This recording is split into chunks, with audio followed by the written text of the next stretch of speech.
Welcome. Today we are going to be talking about latent space motion analysis for collaborative intelligence. My name is Mateen Al-Haq and my colleague is Dr. Ivan Bajic. In collaborative intelligence, deep learning models can be split into two parts. The first half of the model runs on the edge device, and the second half runs somewhere in the cloud. Intermediate feature tensors are then transmitted over the network. Processing an input frame through part of a deep learning model yields a feature tensor. One problem that arises in collaborative intelligence regards how motion between input frames corresponds to the motion between the tensors. The question is, given a reference tensor and the motion between successive input frames, can we determine the motion between successive tensors? This video shows a comparison between the input on the left and a tensor channel taken from a couple of layers deep within a convolutional neural network. One can see that the motion within the tensor channel roughly corresponds to the motion within the input video. In the following slides, we will show why this is to be expected and establish a relationship between them. We will also show some quantitative results that express how accurately this relationship models the motion. A natural hypothesis is that the motion within the tensor is approximately equal to the rescaled version of the input frame motion. We can show this for the three main types of operations which occur in CNNs: convolution, pointwise activation, and pooling. We'll show that the motion before each operation is applied is approximately equal to the motion after the operation. By induction, this implies that the tensor motion can be determined even several layers deep within the CNN. These are the optical flow equations for 2D and 1D. First, there's a 2D equation, which is typically used in image processing. I represents the intensity of a pixel within the image, or tensor. V represents the motion vectors, which have an x and y component. For simplicity, we will be using the 1D equation. However, the same ideas can be extended to 2D.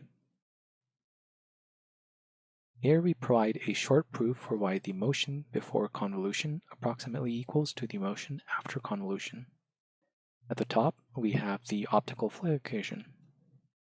After applying a convolutional filter f to the image I, we obtain this equation where v tilde represents the flow after the operation.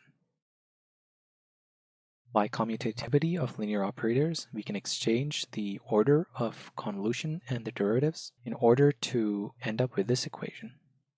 For the case where the term within the parentheses is identically zero, we see that v tilde satisfies the original optical flow equation. So one possible solution is that v tilde equals v. There are of course other possible solutions. And in cases where the term in the parentheses is non-zero, the filter f also may exert influence up to the size of the filter window. Next, we show how pointwise activations also approximately preserve motion. The derivation is similar to convolution, which we looked at in the previous slide. We take the optical flow equation, and in this case we apply some activation function, sigma, to the image. Sigma may be sigmoid, ReLU, tanh, or any other activation function. By the chain rule, we may extract the derivative, sigma prime. The term within the parentheses, once again, is the optical flow equation, which if it is zero, then one solution is v tilde equals v. The analysis for the max pooling operation is a bit more involved, but the derivation can be found within the paper. The result is that v tilde is approximately equal to the original motion rescaled by some downsampling factor s, which is typically equal to the stride length.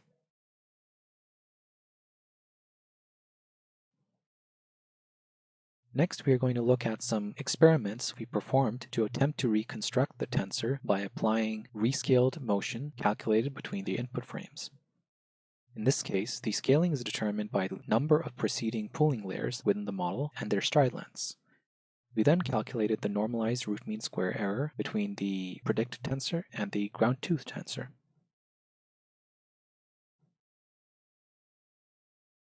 On the top row, we have a reference image that we started with and its corresponding ground truth reference tensor on the right. In each row, we see different transformations being applied to the image, namely translation, rotation, scaling, and shearing. Using the idea of rescale motion, we can take the reference tensor and the known motion between input frames in order to predict what the tensor looks like in the transformed image.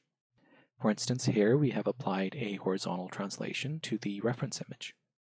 And so we apply the same horizontal translation motion to the reference tensor in an attempt to predict the tensor without actually performing any deep model inference. We see that the error difference between the actual tensor from the deep model and the estimated tensor is fairly minimal.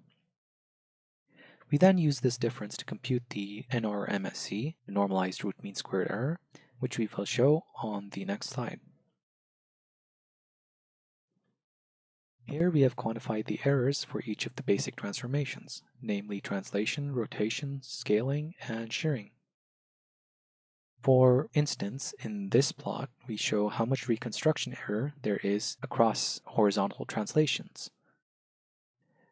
The various curves represent various deep layers within ResNet 34 and DenseNet 121.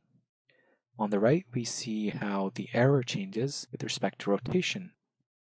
The larger the rotation angle between successive frames, the larger the error becomes. However, as long as there isn't too much rotation, the error does stay below 4% normalized root mean squared error. Here we perform general 6-parameter affine transformations that were randomly generated within the parameter ranges specified, and then attempted to reconstruct the feature maps at various deep layers. This results in the following distributions of normalized root mean squared errors. The means of these distributions are all below a NRMSE of 0.04. For comparison, this corresponds to a PSNR of 28 decibels for regular images. For additional perspective, the distributions of these deep layers within these convolutional models are only at most 4 times worse than the convolutional zero layer of ResNet 34, which is visualized by the blue curve.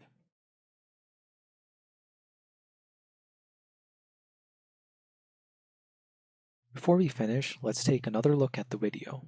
This particular tensor channel seems to act as a virtual edge detector.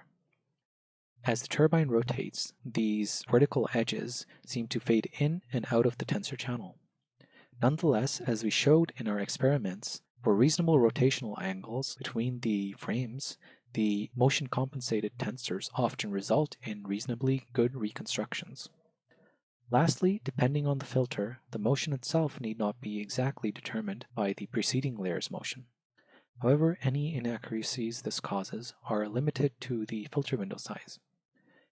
In this case, the 3x3 filter size of the convolutional filter is sufficiently small as to not cause any significant deviations within the motion.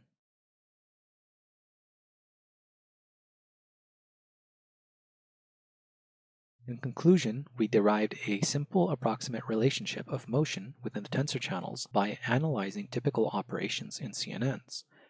We also found that the reconstruction error for small affine transformations within the input is 4% NRMSE. Thank you for attending this presentation.